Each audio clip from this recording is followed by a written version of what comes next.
hii Baba, tunakuja mbele zako tukisema asante kwa wema na fadhili zako, Mfalme wa majeshi.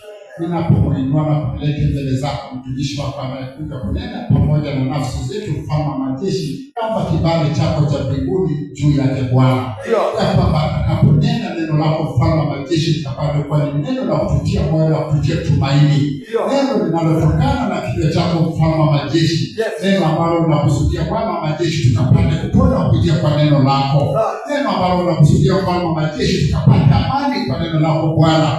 Wacha mapenzi yako ya kinywa mbinguni, Mfalme wa majeshi, akapate kutendeka. Ninajua na kuelewa, Mfalme wa majeshi, ulinipanga kutoka kitambo Bwana, na najua kwamba unatumia kama chombo Bwana wa majeshi, ili kwamba kunena pamoja na nafsi zetu. Kwamba wacha neema na rehema yako ikapate kutoa juu yake, neno lako likapate, Mfalme wa majeshi, kibali ndani mwake, kwa ajili ya wema na fadhili zako tunaomba tukiamini.